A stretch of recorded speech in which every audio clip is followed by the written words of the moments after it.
വെട്രിവേൽ മുരുകനുക്ക് ഹരോഹര. നമസ്കാരം. സ്കന്ദഷഷ്ടിയുടെ മലയാള പരിഭാഷ അവതരണത്തിൻ്റെ ആദ്യ ഭാഗം വിജയകരമായി എനിക്ക് പൂർത്തീകരിക്കാൻ കഴിഞ്ഞു എന്ന് തന്നെ ഞാൻ വിചാരിക്കുന്നു. കാര്യം എല്ലാവരുടെയും കമൻറ്റ് സെക്ഷനുകൾ ഞാൻ വായിച്ചായിരുന്നു. എല്ലാവർക്കും നല്ല അഭിപ്രായമാണ് പറയാനുള്ളത്. കേട്ടതിലും കണ്ടതിലും വളരെ സന്തോഷം. അപ്പോൾ സ്കന്ദഷഷ്ടിയുടെ മലയാള പരിഭാഷ അവതരണത്തിൻ്റെ രണ്ടാമത്തെ ഭാഗത്തിലേക്ക് പ്രവേശിക്കുന്നതിന് മുൻപായിട്ട് നിങ്ങൾ ആദ്യമായിട്ടാണ് ഈ വീഡിയോ കാണുന്നതെങ്കിൽ ആദ്യത്തെ ഭാഗം കാണണമെന്ന് ഞാൻ പ്രത്യേകം എടുത്തു പറയുകയാണ്. കാര്യം ആദ്യത്തെ ഭാഗം കണ്ട് മനസ്സിലാക്കിയവർക്ക് മാത്രമേ രണ്ടാമത്തെ ഭാഗം മനസ്സിലാകത്തുള്ളൂ. കാരണം ഇത് വലിയ ഒരു ലോങ് ഡ്യൂറേഷൻ ഉള്ള വീഡിയോ ആയതുകൊണ്ട് തന്നെ ഞാൻ ഇതിൽ കഴിവതും റിപ്പീറ്റേഷൻ ഒഴിവാക്കിയിട്ടാണ് അവതരണം നടത്തിയിരിക്കുന്നത്. അപ്പോൾ എല്ലാവരും ഈ ഒരു ഭാഗം മനസ്സിലാക്കിയതിന് ശേഷം മാത്രം രണ്ടാമത്തെ ഭാഗത്തിലെ വീഡിയോ കാണണമെന്ന് ഞാൻ നിർദ്ദേശിക്കുന്നു. വരാനിരിക്കുന്ന 2025 സ്കന്ദഷഷ്ടിയാകും മുമ്പേ എല്ലാവരും സ്കന്ദഷഷ്ടി കവചം ചൊല്ലുവാനും സ്കന്ദഷഷ്ടി എന്താണെന്നറിയുവാനും അതിൻ്റെ പരിപൂർണ അർത്ഥവും നിഷ്ഠയും മനസ്സിലാക്കി ഈ വ്രതം ഈ വർഷം എല്ലാവർക്കും എടുക്കാൻ സാധിക്കട്ടെ എന്ന പ്രാർത്ഥനയോടെ ഈ വീഡിയോയുടെ രണ്ടാമത്തെ ഭാഗം ആരംഭിക്കുകയാണ്.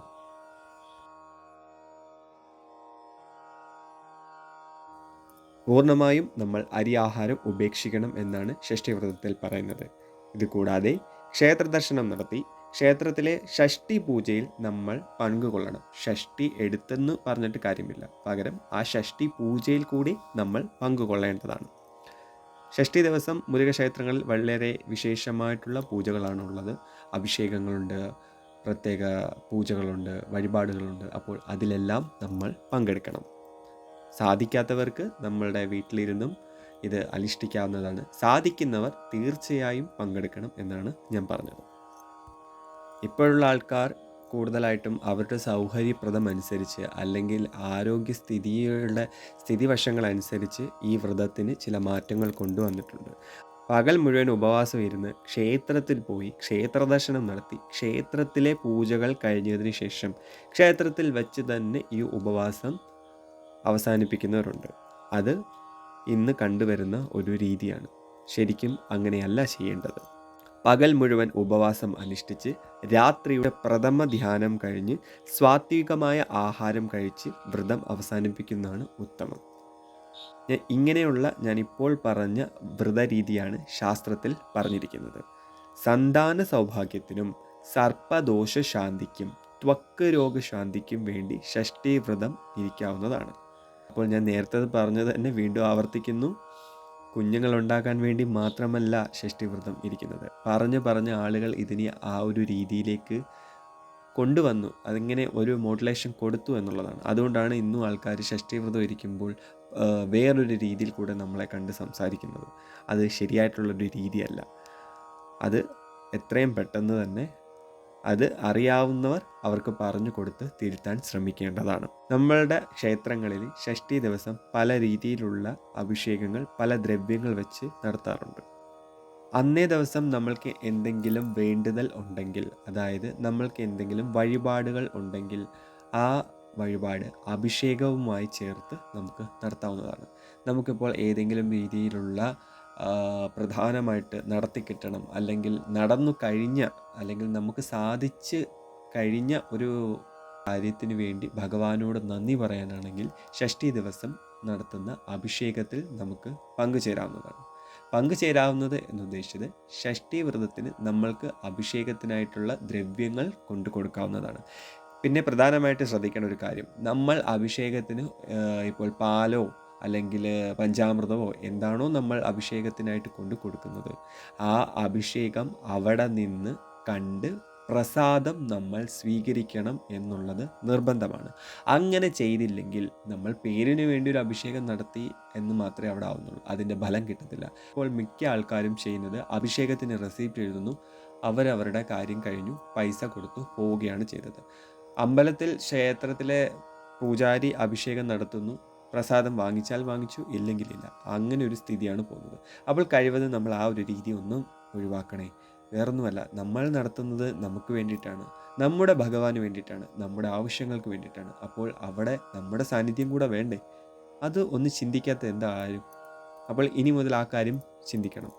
ഷഷ്ടി ദിവസം ഭഗവാന് 15 ദ്രവ്യങ്ങൾ കൊണ്ട് അഭിഷേകങ്ങൾ നടത്താറുണ്ട്. പക്ഷേ നമ്മളുടെ കേരളത്തിലെ ക്ഷേത്രങ്ങളിൽ ഇത് കുറവാണ്. എങ്കിലും നമുക്ക് ആ അഭിഷേകങ്ങൾ ഏതൊക്കെയാണെന്നൊന്ന് പരിചയപ്പെടാം. വെള്ളം കൊണ്ടുള്ള അഭിഷേകം, ഇളനീർ കൊണ്ടുള്ള അഭിഷേകം, പഞ്ചഗവ്യാഭിഷേകം, ചെറുനാരങ്ങ നീരാഭിഷേകം, പനിനീരഭിഷേകം, പാലഭിഷേകം, തൈരഭിഷേകം, തേനഭിഷേകം, നെയ്യഭിഷേകം, പഞ്ചാമൃതാഭിഷേകം, കരിമ്പിൻ നീരഭിഷേകം, ചന്ദനജലാഭിഷേകം, മഞ്ഞളഭിഷേകം, ശർക്കരയഭിഷേകം, ഭസ്മാഭിഷേകം. അങ്ങനെ 15 തരത്തിലുള്ള അഭിഷേകങ്ങളാണ് ഭഗവാന് നടത്തുന്നത്. ഈ 15 അഭിഷേകങ്ങൾക്കും ഓരോ പ്രത്യേകതകളുണ്ട്. വെള്ളം കൊണ്ട്, അതായത് ശുദ്ധജലം കൊണ്ടുള്ള അഭിഷേകം സകല കാര്യസിദ്ധിക്കും നമ്മുടെ മനഃശാന്തിക്കും വേണ്ടിയിട്ടാണ് നടത്തുന്നത്. ഇളനീർ കൊണ്ടുള്ള അഭിഷേകം ശത്രുഭയം, രോഗപീഠ ഇവ ഇല്ലാതാക്കാൻ വേണ്ടിയിട്ടാണ്. പഞ്ചഗവ്യാഭിഷേകം അത് ഭോഗസുഖങ്ങൾ എല്ലാം അനുഭവിച്ച് മുക്തി കൈവരിക്കും എന്നാണ് പറയുന്നത്. ചെറുനാരങ്ങ നീരഭിഷേകം മരണഭയമകറ്റി രോഗശാന്തി നൽകുന്നു എന്നാണ് പറയുന്നത്. ഇപ്പോൾ നമുക്ക് ഏതെങ്കിലും രീതിയിലുള്ള രോഗശാന്തിക്ക് വേണ്ടിയിട്ട് ഭഗവാന് ചില ആളുകൾ നാരങ്ങ മാല സമർപ്പിക്കാറുണ്ട്. ചില ആളുകൾ നാരങ്ങ ഒറ്റ നാരങ്ങയായിട്ട് ഭഗവാന്റെ തൃക്കൈ നാരങ്ങയായിട്ട് സമർപ്പിക്കാറുണ്ട്. ഇത് കൂടാതെ നമ്മുടെ ഇവിടെ നടത്തി വരുമോ എന്നെനിക്കറിയില്ല, തമിഴ്നാട്ടിൽ ചെറുനാരങ്ങ നീര് കൊണ്ടുള്ള അഭിഷേകങ്ങൾ നടത്താറുണ്ട്. അടുത്തത് പനിനീരഭിഷേകം. ദാരിദ്ര്യ ദുഃഖത്തിൽ നിന്നും മുക്തി നേടാനാണ് പനിനീർ കൊണ്ട് അഭിഷേകം ചെയ്യുന്നത്. പാലഭിഷേകം ബന്ധുബലം സിദ്ധിച്ച് ദീർഘായുസ്സോടെ വാഴാൻ വേണ്ടിയിട്ടാണ് പാലഭിഷേകം നടത്തുന്നത്. തൈരഭിഷേകം സർവമംഗളവും ഐശ്വര്യവും ഫലം വരുന്നതിനാണ് തൈര് കൊണ്ട് അഭിഷേകം ചെയ്യുന്നത്. തേനഭിഷേകം ജ്ഞാനസമ്പാദ്യത്തിന് വേണ്ടിയിട്ടാണ് തേൻ കൊണ്ട് അഭിഷേകം ചെയ്യുന്നത്. നെയ്യ് അഭിഷേകം സമ്പത്ത്, വീര്യം, കീർത്തി എന്നിവ മാറാനും നമ്മളുടെ നേത്ര സംബന്ധമായിട്ടുള്ള രോഗങ്ങൾ മാറാനും വേണ്ടി നെയ്യ് കൊണ്ട് അഭിഷേകം നടത്തുന്നു. പഞ്ചാമൃത അഭിഷേകം സകല ആഗ്രഹവും സിദ്ധിക്കും എന്നാണ് പറയുന്നത്. പഞ്ചാമൃത അഭിഷേകം നടത്തുമ്പോൾ ഇത് കൂടാതെ കുടുംബത്തിന് വേണ്ട ഐക്യവും ആ ക്രമസമാധാനം ഇല്ലായ്മയൊക്കെ പോയി ഒരു ഒത്തൊരുമയോടെ മുന്നോട്ട് പോകാനുള്ള ഒരു ശക്തി കൈവരും എന്നാണ് പറയുന്നത്. ഭഗവാന് ഏറ്റവും ഇഷ്ടപ്പെട്ട ഒന്നാണ് പഞ്ചാമൃതം. അപ്പോൾ ആ പഞ്ചാമൃതം കൊണ്ട് ഭഗവാനെ അഭിഷേകം ചെയ്യുമ്പോൾ ഒരുപാട് തൃപ്തനാവുകയും ഒത്തിരി സന്തോഷവാനാവുകയും നമ്മൾ ഭക്തർ ആവശ്യപ്പെടുന്ന കാര്യങ്ങൾ നടത്തി തരികയും ചെയ്യും. കരിമ്പ് നീർ കൊണ്ടുള്ള അഭിഷേകം പിതൃക്കൾക്ക് ഗതി ലഭിക്കാൻ വേണ്ടിയിട്ടാണ് കരിമ്പ് നീർ കൊണ്ട് അഭിഷേകം ചെയ്യുന്നത്.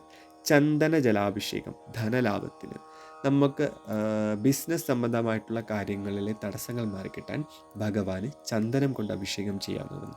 ഇതുകൂടാതെ ശരീരത്തിലെ ത്വക്ക് രോഗങ്ങൾ സംബന്ധമായ വിഷയങ്ങൾ മാറിക്കിട്ടാനും ചന്ദനം കൊണ്ട് അഭിഷേകം നടത്താവുന്നതാണ്. മഞ്ഞൾ അഭിഷേകം മനസ്സിലെ തിന്മയകറ്റാൻ വേണ്ടിയിട്ടാണ് മഞ്ഞൾ കൊണ്ട് അഭിഷേകം ചെയ്യുന്നത്. ശർക്കര അഭിഷേകം ശത്രു വിജയത്തിന്, അതായത് ശത്രുവിനിൽ നിന്ന് നമുക്ക് വിജയം കൈവരിക്കാൻ വേണ്ടിയിട്ടാണ് ശർക്കര കൊണ്ട് അഭിഷേകം ചെയ്യുന്നത്. ഇവിടെ ശത്രു എന്ന് പറയുന്നത് ഞാൻ നേരത്തെ പറഞ്ഞിട്ടുണ്ടായിരുന്നു എന്താണെന്ന്. അത് ആ വീഡിയോ കേട്ടിട്ടും ശ്രദ്ധിച്ചിട്ടും ഉള്ളവർക്ക് അറിയാം. ഭസ്മാഭിഷേകം പാപശാന്തിക്കും മനസ്സുഖത്തിനും വേണ്ടിയിട്ടാണ് ഭസ്മാഭിഷേകം നടത്തുന്നത്. ഇത് കൂടാതെ നമ്മൾ ഏതെങ്കിലും രീതിയിലുള്ള പാപങ്ങൾ ചെയ്തു പോയിട്ടുണ്ടെങ്കിൽ, മുജ്ജന്മ പാപങ്ങളായിക്കോട്ടെ ഈ ജന്മ പാപങ്ങളായിക്കോട്ടെ, അത് കഴുകിക്കളയാനും ഭസ്മാഭിഷേകം നടത്താവുന്നതാണ്. ഇതുകൂടാതെ ഭഗവാന് ഷഷ്ഠി ദിവസം ചില പ്രത്യേക ആഹാരങ്ങൾ നേദിക്കാറുമുണ്ട്. അതും കൂടെ നമുക്ക് പരിചയപ്പെടാം. ഒന്ന് അവൽ, മലർ, അപ്പം, അട, പഞ്ചാമൃതം, വെള്ള നിവേദ്യം, പാൽപായസം, പാനകം, പയർ ഇവയാണ് അന്നേ ദിവസം ഭഗവാന് നേദിക്കുന്നത്. മുരുകൻ്റെ അനുഗ്രഹത്തിന് വേണ്ടി നടത്താവുന്ന പ്രധാന വഴിപാടുകളെക്കുറിച്ചും കൂടെ നമുക്കിനി ഒന്ന് പരിചയപ്പെടാം. ഷഷ്ഠി ദിവസം ഭഗവാന് ഈ 7 വഴിപാടുകൾ നടത്തുകയാണെങ്കിൽ അതിനും ചില ഗുണങ്ങൾ നമുക്കിവിടെ പറയുന്നുണ്ട്. അപ്പോൾ നമുക്ക് അതെന്താണെന്ന് മനസ്സിലാക്കാം. വെള്ള നിവേദ്യം. ഭഗവാന് വെള്ള നിവേദ്യം സമർപ്പിക്കുകയാണെങ്കിൽ നമ്മുടെ പാപശമനത്തിന് അത് കാരണമായി തീരുന്നു. പാൽ കൊണ്ടുള്ള നിവേദ്യം. വിദ്യാവിജയത്തിന് വിദ്യാർത്ഥികളായിട്ടുള്ളവർക്ക് നടത്താവുന്ന ഒന്നാണ് ഈ പാൽ നിവേദ്യം എന്ന് പറയുന്നത്. ത്രിമധുര നിവേദ്യം. ശത്രുദോഷ ശാന്തിക്ക് വേണ്ടിയിട്ടാണ് ത്രിമധുരം കൊണ്ട് നിവേദ്യം ചെയ്യുന്നത്. നെയ്വിളക്ക്. ശത്രുനാശത്തിന് വേണ്ടിയിട്ടാണ് നെയ്വിളക്ക് ചെയ്യുന്നത്. ഒരിക്കൽ കൂടി പറയുന്നു, ശത്രുനാശം എന്നത് നമ്മുടെ മനസ്സിൽ ഉള്ളിൽ കെട്ടിക്കിടക്കുന്ന തിന്മയെയും വേണ്ടാത്ത ചിന്തകളെയും ദുഷ്പ്രവർത്തികളെയുമാണ് ശത്രുനാശം എന്ന് സൂചിപ്പിക്കുന്നത്. മുല്ലപ്പൂ കൊണ്ടുള്ള പുഷ്പാഞ്ജലി. പാപശമനത്തിന് വേണ്ടിയിട്ടാണ് മുല്ലപ്പൂ കൊണ്ട് ഭഗവാന് പുഷ്പാഞ്ജലി നടത്തുന്നത്. താമരമാല. ദാമ്പത്യ സൗഖ്യത്തിന്, ഭാര്യാഭർത്തൃബന്ധം ദൃഢമാകാനും അവിടെ ഉണ്ടാകുന്ന സ്വരചേർച്ച ഇല്ലായ്മകൾ മാറ്റാനും വേണ്ടിയിട്ടാണ് താമരമാല ഭഗവാന് സമർപ്പിക്കുന്നത്. തുളസിമാല. കടബാധിതകൾ മാറിക്കിട്ടാൻ വേണ്ടിയിട്ടാണ് തുളസിമാല കൊണ്ട് വഴിപാട് നടത്തുന്നത്. ഉണ്ടാകുന്ന സ്വരചേർച്ച ഇല്ലായ്മകൾ മാറ്റാനും വേണ്ടിയിട്ടാണ് താമരമാല ഭഗവാന് സമർപ്പിക്കുന്നത്. തുളസിമാല. കടബാധിതകൾ മാറിക്കിട്ടാൻ വേണ്ടിയിട്ടാണ് തുളസിമാല കൊണ്ട് വഴിപാട് നടത്തുന്നത്. ആഗ്രഹ സാഫല്യത്തിനായി ഷഷ്ഠീവ്രതം അനുഷ്ഠിക്കുന്നത്.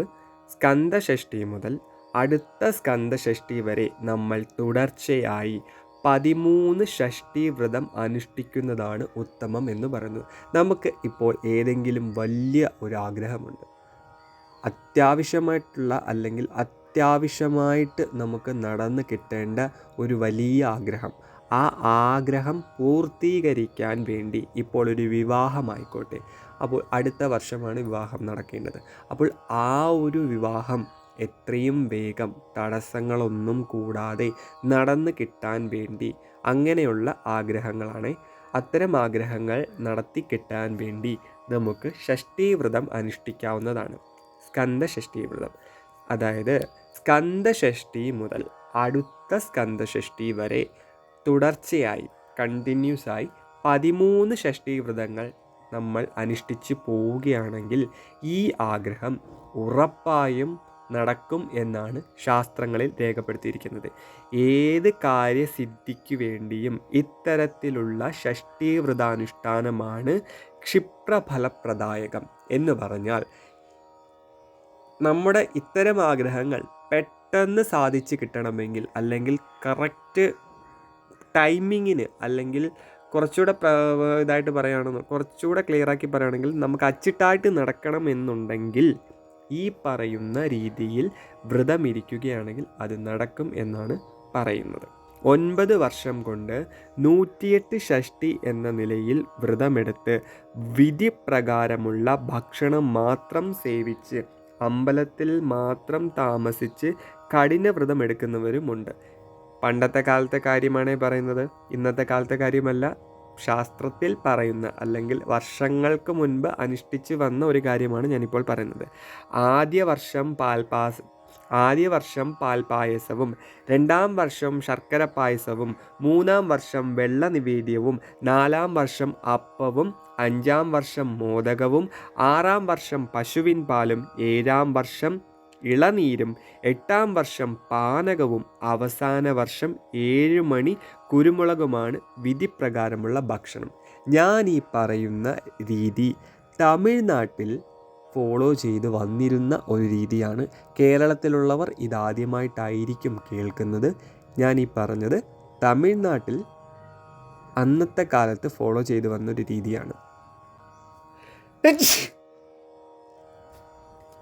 എന്നാൽ പഴമയുടെ പൈതൃകം സൂക്ഷിക്കുന്ന, പഴമയുടെ ആ ഒരു രീതി ഇന്നും കൈവരിച്ച് കൊണ്ടു നടക്കുന്ന ആളുകൾ ഈ ഒരു രീതി ഇന്നും തമിഴ്നാട്ടിൽ ഫോളോ ചെയ്യുന്നുണ്ട്. കാര്യം അവരുടെ തമിഴ് കടവുളാണ് മുരുകൻ. ആ മുരുകന് വേണ്ടി പറഞ്ഞിട്ടുള്ള കാര്യങ്ങൾ, തത്വങ്ങൾ, ആചാരങ്ങൾ, അനുഷ്ഠാനങ്ങൾ അവർ ഒരു കാലത്തും തെറ്റിക്കില്ല. അവരതിനകത്ത് മാറ്റങ്ങൾ കൊണ്ടുവരില്ല. കാര്യം അവരത് കറക്റ്റായി ഫോളോ ചെയ്യും. നമ്മൾ ഫോളോ ചെയ്യത്തില്ല എന്നല്ല പറയുന്നത്. എന്നിരുന്നാലും ഇതിൻ്റെ എല്ലാം ഉത്ഭവസ്ഥാനം എന്ന് പറയുന്നത് തമിഴ്നാടാണ്. അവിടെ നിന്നാണ് ഇതെല്ലാം ഉണ്ടായത്. സ്കന്ദഷഷ്ഠി എന്ന് പറയുന്ന സ്കന്ദഷഷ്ഠി കവചം പോലും രചിക്കപ്പെട്ടത് തമിഴ്നാട്ടിലാണ്. അതുകൊണ്ടാണ് ഞാൻ ഈ ഒരു കാര്യം വ്യക്തമായിട്ട് പറയുന്നത്. സ്കന്ദഷഷ്ഠി മാത്രമല്ല മുരുകൻ്റെ അനുഗ്രഹം സിദ്ധിക്കാൻ വേണ്ടി ചെയ്യുന്നത്. മറ്റു ചില വ്രതങ്ങളും ഭഗവാൻ മുരുകൻ്റെ അനുഗ്രഹത്തിന് വേണ്ടി ചെയ്യുന്നുണ്ട്. അത് ഏതൊക്കെയാണെന്നും അതിൻ്റെ കാര്യങ്ങൾ എന്തൊക്കെയാണെന്നും അത് ആരൊക്കെയാണ് ചെയ്തിരുന്നതെന്നുമാണ് ഇനി പറയാൻ പോകുന്നത്, ഇനി മനസ്സിലാക്കാൻ പോകുന്നത്. ആദ്യത്തെ വീഡിയോയിൽ പറഞ്ഞതുപോലെ തന്നെ വസിഷ്ഠ മഹർഷിയുടെ ഉപദേശപ്രകാരം മുചുകുന്ദൻ അനുഷ്ഠിച്ചു എന്ന് പറയുന്നതും ഈ സ്കന്ദഷഷ്ഠിയാണ്. ആദ്യത്തെ വീഡിയോയിൽ പറഞ്ഞതുപോലെ വസിഷ്ഠ മഹർഷിയുടെ നിർദ്ദേശപ്രകാരം മുചുകുന്ദൻ സ്കന്ദഷഷ്ഠി വ്രതം അനുഷ്ഠിച്ചത് കൊണ്ടുള്ള ഫലത്തെപ്പറ്റി ആദ്യത്തെ വീഡിയോയിൽ ഞാൻ പറയുന്നുണ്ട്. കൂടാതെ വെള്ളിയാഴ്ച വ്രതത്തെ സ്കന്ദവ്രതം എന്നാണ് പറയുന്നത്. നമ്മൾ വെള്ളിയാഴ്ച വ്രതം ഇരിക്കുമല്ലോ, കൂടുതൽ ആൾക്കാരും പറയുന്നത് വെള്ളിയാഴ്ച വ്രതം ദേവിക്ക് വേണ്ടിയിട്ടുള്ള വ്രതമാണ് എന്നാണ്. എന്നാൽ ശാസ്ത്രത്തിൽ പറയുന്നത് വെള്ളിയാഴ്ച വ്രതം എന്ന് പറയുന്നത് സ്കന്ദവ്രതമാണ് എന്നാണ്. വ്യാഴാഴ്ച ഒരിക്കലെടുത്ത്, അതായത് വ്യാഴാഴ്ച ഒരു നേരത്തെ ഭക്ഷണമെടുത്ത് വെള്ളിയാഴ്ച വ്രതം നോറ്റ് ശനിയാഴ്ച പാരണ വീടുന്നതാണ്. അതായത് പാരണ എന്ന് പറയുന്നത് വ്രത അവസാന സമയത്തു കഴിക്കുന്ന ഭക്ഷണത്തിനെയാണ് പാരണ എന്ന് പറയുന്നത്. ഓക്കെ, ശത്രുനാശമാണ് വ്രതത്തിൻ്റെ ഫലം. വെള്ളിയാഴ്ച വ്രതം കൊണ്ട് ഉദ്ദേശിക്കുന്നത് ശത്രുനാശമാണ്. ശത്രു എന്ന് പറയുന്നത് അടുത്ത വീട്ടിലുള്ള ആളെയോ നിങ്ങളെ പേഴ്സണലായിട്ട് ഉപദ്രവിക്കുന്ന ആളല്ല ശത്രു, അത് മനസ്സിലാക്കണം. കാർത്തിക വ്രതമാണ് മറ്റൊന്ന്. ഭരണി നാളിൽ ഒരിക്കലെടുത്ത്, ഇനി കൂടുതൽ ആവർത്തിക്കേണ്ട ആവശ്യമില്ലല്ലോ ഒരിക്കൽ എന്താണെന്ന്. ആദ്യത്തെ വീഡിയോയിലും രണ്ടാമത്തെ വീഡിയോയിലും ഞാൻ പറഞ്ഞു ഒരിക്കൽ എന്താണെന്നുള്ളത്. അപ്പോൾ കാർത്തിക നാളിൽ വരുന്ന ഷഷ്ഠി എല്ലാവരും അനുഷ്ഠിക്കാൻ ശ്രമിക്കുക. കൂടാതെ കാർത്തിക നാളിൽ വരുന്ന പ്രദോഷവും വിശിഷ്ടമായിട്ടുള്ളത് തന്നെയാണ്. അപ്പോൾ കാർത്തിക നാളിൽ വരുന്ന ഷഷ്ഠിക്കും പ്രദോഷത്തിനും പ്രാധാന്യം അർഹിക്കുന്നതാണ്. നമ്മൾ ഈ ഒരു കാലയളവിൽ കഴിവതും വ്രതം നോൽക്കാൻ ശ്രമിക്കുക. ഞാൻ ഈ പറഞ്ഞ കാർത്തിക നാളിലെ ഷഷ്ഠിക്കും പ്രദോഷത്തിനും സ്കന്ദഷഷ്ഠി പോലെ തന്നെ പ്രാധാന്യം അർഹിക്കുന്നതാണ്. കാർത്തിക മാസത്തിലെ എല്ലാ തിങ്കളാഴ്ചയും ഒരിക്കലെടുത്ത് സുബ്രഹ്മണ്യ ദേവീ ഭജന നടത്തുന്ന രീതിയും തമിഴ്നാട്ടിൽ വന്നു വരുന്ന ഒരു രീതിയാണ്. ഇതിനെ കൃത്തിക സോമവാരാചരണം എന്നാണ് പറയുന്നത്. സ്കന്ദഷഷ്ഠി വ്രതമാണ് ഏറ്റവും ശ്രേഷ്ഠമായി കണക്കാക്കുന്നത്. വ്രതങ്ങളിൽ വെച്ച് ഏറ്റവും ശ്രേഷ്ഠമായ കഠിനമായ ഒരു വ്രതമാണ് സ്കന്ദഷഷ്ഠി വ്രതം. പ്രത്യേക കാര്യസിദ്ധി നടത്തി കിട്ടുന്നതിന് വേണ്ടി ദേവനെ, അതായത് മുരുകനെ മനസ്സിൽ ധ്യാനിച്ച് ഷഷ്ഠി വ്രതമെടുക്കുന്ന രീതിയും ഉണ്ട്. ഓരോന്നിനും ഇത്ര എണ്ണം എന്ന് നിജപ്പെടുത്തി വ്രതമെടുക്കുന്നു. അപ്പോൾ ഈ ഓരോന്ന് എന്ന് ഞാനിവിടെ പരാമർശിച്ചത് എന്തൊക്കെയാണെന്നാണ് ഇനി അറിയാൻ പോകുന്നത്. അതിങ്ങനെയാണ്: 7 പ്രാവശ്യം വ്രതം നോറ്റാൽ വിദ്യാപുരോഗതിയും, 12 പ്രാവശ്യം വ്രതം നോറ്റാൽ തൊഴിൽ വിജയവും, 17 പ്രാവശ്യം വ്രതം നോറ്റാൽ രോഗശാന്തിയും, 21 പ്രാവശ്യം വ്രതം നോറ്റാൽ ശത്രുനാശവും, 27 പ്രാവശ്യം വ്രതം നോറ്റാൽ സന്താന സൗഭാഗ്യവും, 28 പ്രാവശ്യം വ്രതം നോറ്റാൽ കടബാധ്യതയിൽ നിന്നുള്ള മോചനവും ലഭിക്കും എന്നാണ് പറയുന്നത്. അപ്പോൾ ഒരിക്കൽ കൂടി ഞാൻ ആവർത്തിക്കുന്നു: 7 പ്രാവശ്യം വ്രതം നോറ്റാൽ വിദ്യാപുരോഗതിയും, വിദ്യാഭ്യാസം അഭ്യസിക്കുന്ന അല്ലെങ്കിൽ വിദ്യ അഭ്യസിക്കുന്നവർക്ക് പുരോഗതി ലഭിക്കാൻ 7 പ്രാവശ്യം ഷഷ്ഠി വ്രതം അനുഷ്ഠിക്കാവുന്നതാണ്.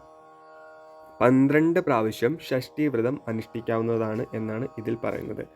17 പ്രാവശ്യം വ്രതം നോറ്റാൽ രോഗശാന്തിയും, രോഗികളായിട്ടുള്ള വിട്ടുമാറാത്ത മാറാരോഗങ്ങൾ അസ്വസ്ഥകളും ഒക്കെ ഉള്ളവർ ഈ 12 പ്രാവശ്യം ഷഷ്ഠി വ്രതം നോൽക്കുകയാണെങ്കിൽ അതിൽ നിന്ന് രോഗശാന്തി ഉണ്ടാകും എന്നാണ് പറയുന്നത്. 21 പ്രാവശ്യം വ്രതം നോറ്റാൽ ശത്രുനാശവും, ഈ ശത്രു എന്നുദ്ദേശിക്കുന്നത് നമ്മളുടെ ചുറ്റുമുള്ള ശത്രുക്കളല്ല, അയൽവീട്ടിലുള്ള അല്ലെങ്കിൽ നിങ്ങളെ പേഴ്സണലായിട്ട് കുത്തി നോവിക്കുന്ന, ഉപദ്രവിക്കുന്ന, നിങ്ങൾക്ക് പരിചയമുള്ള വ്യക്തികളെയല്ല ശത്രു എന്ന് പറയുന്നത്. ഞാൻ നേരത്തെ പറഞ്ഞതുപോലെ ശത്രു എന്ന് പറയുന്നത് നമ്മുടെ മനസ്സിൽ ഉണ്ടാകുന്ന ദുഷിച്ച ചിന്തകളെയും ദുഷ്ട മനോഭാവങ്ങളും ഇല്ലാതാകാൻ വേണ്ടി ചില ആളുകളിൽ ഇത്തരം ഭാവങ്ങൾ ഉണ്ടായി തീവ്രമായി മനസ്സിൽ അന്ധകാരത്തെ സൃഷ്ടിച്ച് വേണ്ടാത്ത പ്രവർത്തികളിൽ ഏർപ്പെട്ട് മറ്റുള്ളവർക്ക് ദ്രോഹം ചെയ്യുന്ന മനോഭാവമുള്ളവരായി മാറ്റി അല്ലെങ്കിൽ മാറപ്പെടുന്നു. അവരെ ആണ് ഞാനിവിടെ പരാമർശിച്ചിരിക്കുന്നത്. 27 പ്രാവശ്യം വ്രതം നോറ്റാൽ സന്താന സൗഭാഗ്യവും. കുട്ടികളില്ലാതെ വിഷമിക്കുന്നവർ 27 ഷഷ്ടി എടുക്കുകയാണെങ്കിൽ അവർക്ക് സന്താന സൗഭാഗ്യം ലഭിക്കുമെന്നാണ് പറയുന്നത്. 28 പ്രാവശ്യം വ്രതം നോറ്റാൽ കടബാധ്യതയിൽ നിന്നുള്ള മോചനവും.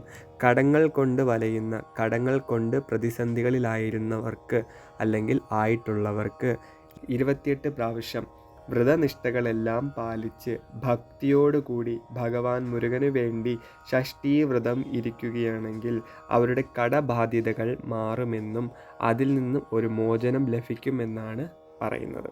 പിന്നെ നമ്മളുടെ വ്രതം, നമ്മൾ നോൽക്കുന്ന വ്രതം നിഷ്ഠയോടും ആചാരപ്രകാരവുമാണെങ്കിൽ വ്രതം അവസാനിക്കുന്നതിന് മുമ്പ് തന്നെ ഫലസിദ്ധി ഉണ്ടാകുമെന്ന് ശാസ്ത്രത്തിൽ പറയുന്നു. ചുമ്മാ ഒരു ഷഷ്ഠീ വ്രതം, എൻ്റെ ആഗ്രഹം നടത്തി കിട്ടണം, എന്നാൽ ഒരു ഷഷ്ഠി ഇരിക്കാം എന്ന മനോഭാവത്തോടെ ഇരിക്കാതെ ഷഷ്ഠീ വ്രതം അനുഷ്ഠിക്കേണ്ട യഥാവിധി പ്രകാരമുള്ള രീതിയിൽ ഭഗവാൻ മുരുകനെ പ്രസീതപ്പെടുത്തുകയാണെങ്കിൽ ആണ് ഞാൻ ഈ പറയുന്ന ഫലം നമുക്ക് ലഭിക്കുന്നത്.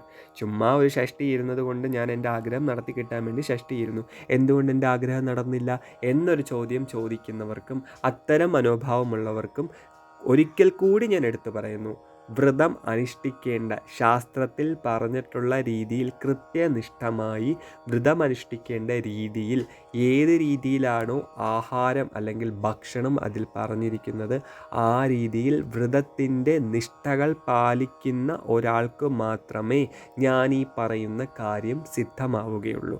അല്ലാത്തവർ ചുമ്മാ വ്രതം ഇരുന്നിട്ട് ഞങ്ങൾക്ക് അനുഗ്രഹമൊന്നും കിട്ടിയില്ല മുരുകൻ്റെ എന്ന് പറഞ്ഞ് ഇരിക്കാവുന്നത് മാത്രം. അതുകൊണ്ട് ഒരു ഫലവുമില്ല.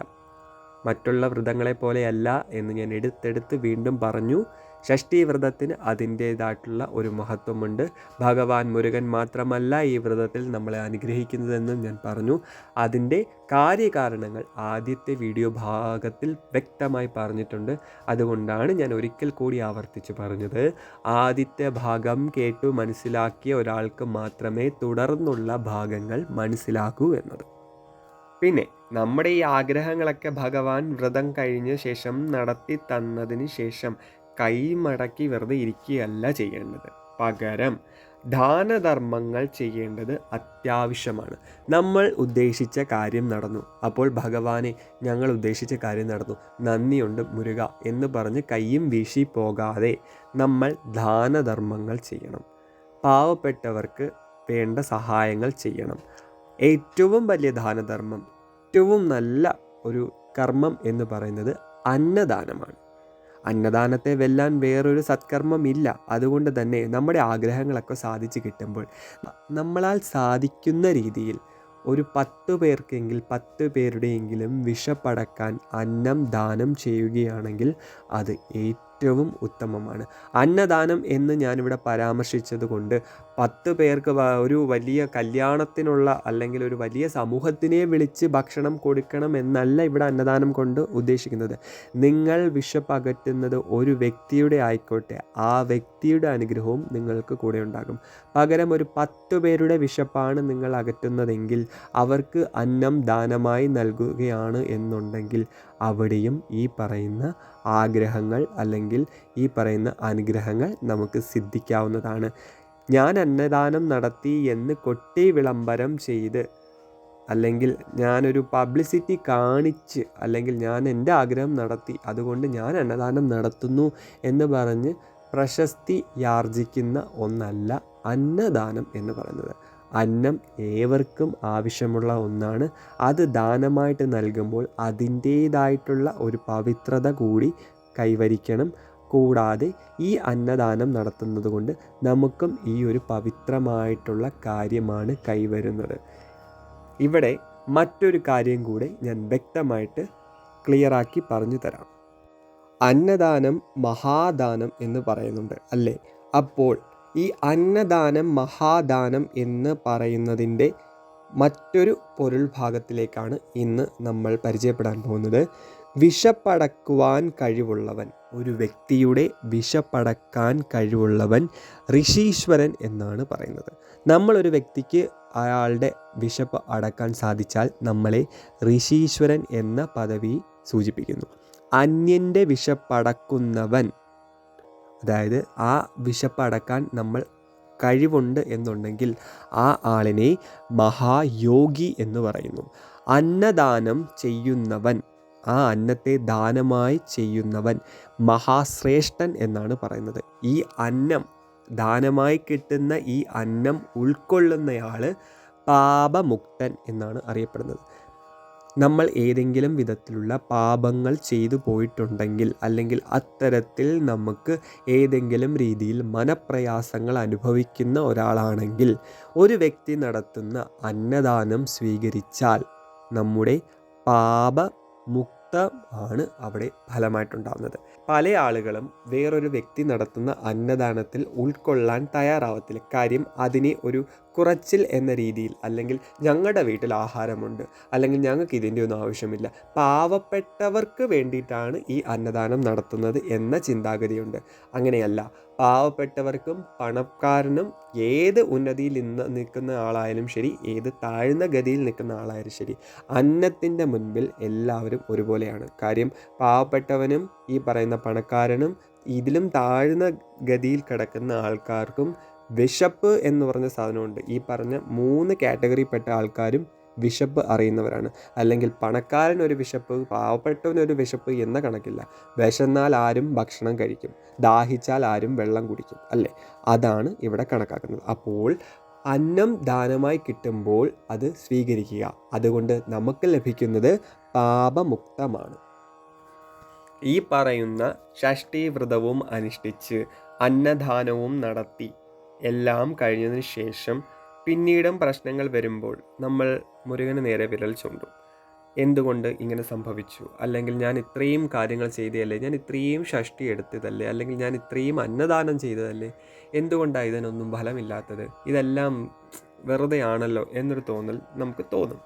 അങ്ങനെ തോന്നാൻ കാരണം ഇത്തരം വ്രതങ്ങളും കാര്യങ്ങളും ഒക്കെ ചെയ്യുമ്പോൾ ഉള്ളിൽ ഭക്തി എന്ന് പറയുന്ന സാധനം ഇല്ലെങ്കിൽ, അവിടെ അഹങ്കാരം, അല്ലെങ്കിൽ ഞാൻ അന്നദാനം നടത്തുന്നു എന്ന ഗാംഭീര്യത്തോടെ, അല്ലെങ്കിൽ ആ ഒരു തലക്കനത്തോടെയാണ് നമ്മളിത് ചെയ്യുന്നതെങ്കിൽ ഇതിൻ്റെ ഫലസിദ്ധി ഉണ്ടാകത്തില്ല. കാര്യം ഞാൻ ഓൾറെഡി പറഞ്ഞു, എല്ലാം മുൻകൂട്ടി അറിയുന്നവനാണ് മുരുകൻ. നമ്മൾ മനസ്സിൽ ചിന്തിക്കുമ്പോൾ മുരുകൻ ഒരു പടിയല്ല 10 പടി മുകളിൽ ചിന്തിക്കും.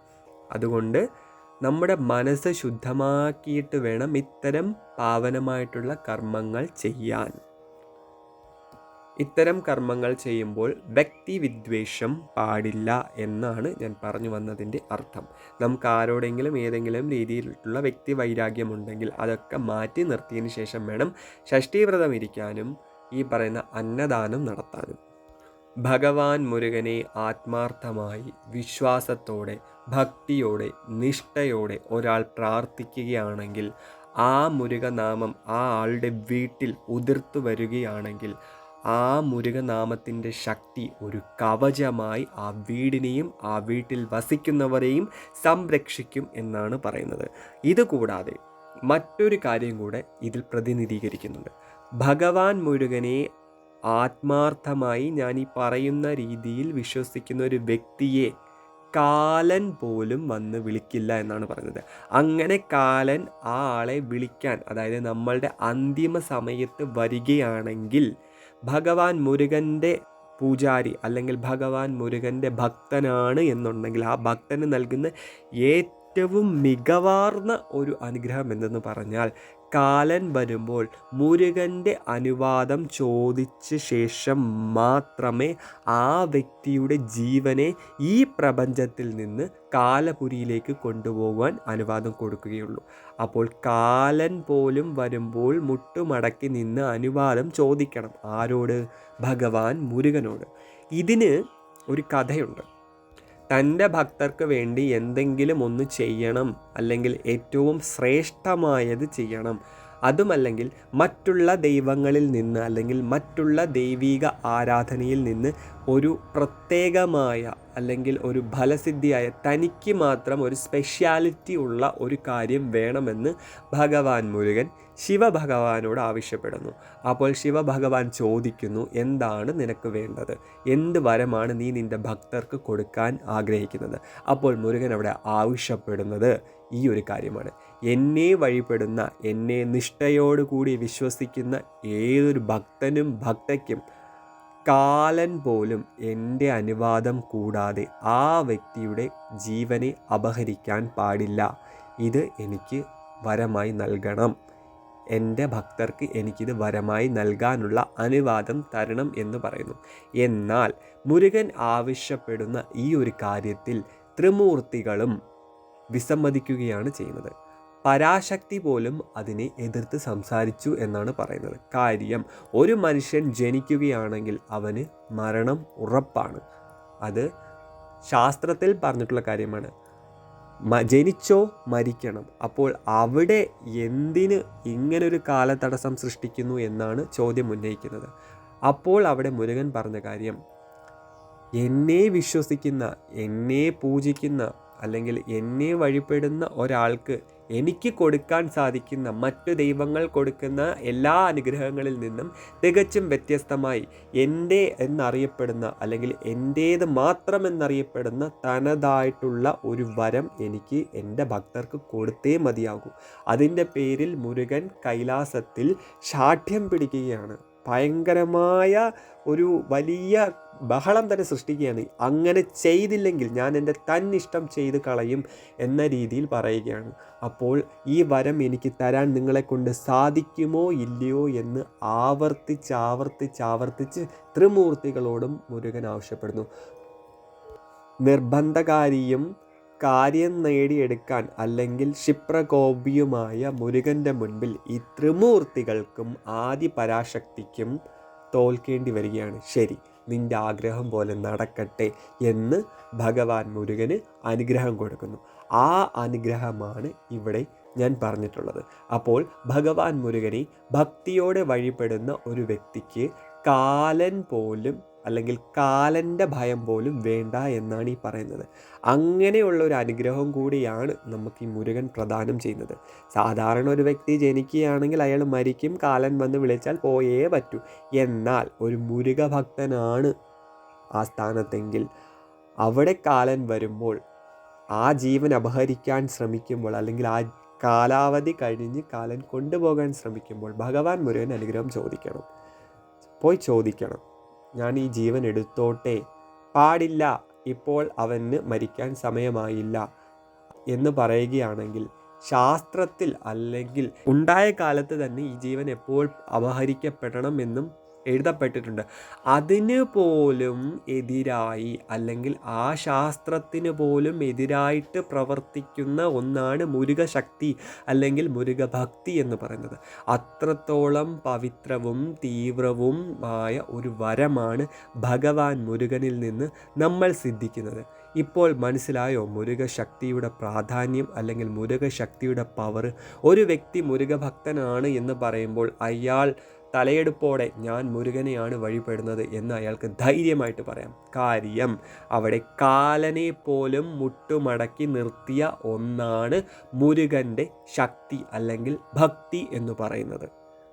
അപ്പോൾ ഇനി ചിന്തിക്കുക, നിങ്ങൾ മുരുകഭക്തരാണ് എന്ന് പറയുന്നതിൽ അല്ലെങ്കിൽ മുരുകൻ്റെ ഭക്തയാണ് എന്ന് പറയുന്നതിൽ അഭിമാനത്തോടെ അല്ലെങ്കിൽ ആ ഒരു തൻ്റെ ഇടത്തോടെ നമുക്ക് പറയാം, ഞാൻ മുരുകൻ്റെ ഭക്തനാണ്, ഞാൻ മുരുകഭക്തയാണ്. അഹങ്കാരം പാടില്ല. അഹങ്കാരം എന്ന മനോഭാവമല്ല ഞാനിവിടെ ഉദ്ദേശിക്കുന്നത്. തീവ്രമായ ഭക്തിയുടെ അല്ലെങ്കിൽ വിശ്വാസത്തിൻ്റെ ഭാഗത്തിനെയാണ് ഞാനിവിടെ പ്രതിനിധീകരിച്ചത്. അഹങ്കാരമില്ലേ? അഹങ്കാരത്തോട് ആരും പറയാൻ ശ്രമിക്കരുത്. അപ്പോൾ ഉള്ളതുകൂടെ ഇല്ലാതാകും. ഒരു വ്യക്തി എത്ര തന്നെ സമ്പൽ സമൃദ്ധി ഉണ്ടായി എന്ന് പറഞ്ഞാലും, എത്ര തന്നെ അറിവുകൾ സംഭരിച്ചു വെച്ചു അല്ലെങ്കിൽ അറിവിൻ്റെ കൊടുമുടികൾ കീഴടക്കി എന്ന് പറഞ്ഞാലും, അഹങ്കാര മനോഭാവം ആ വ്യക്തിയിലുണ്ടായാൽ അവൻ അല്ലെങ്കിൽ അവൾ എത്രയൊക്കെ കാര്യങ്ങൾ സിദ്ധിച്ചോ, അത് എത്രത്തോളം ഉന്നതിയിലാണോ എത്തിയിരിക്കുന്നത്, ആ ഉന്നതിയുടെ മുകളിൽ നിന്ന് കീഴ്പോട്ട് അധം പതിച്ച് നിലത്തേക്ക് വീഴും എന്നാണ് പറയുന്നത്.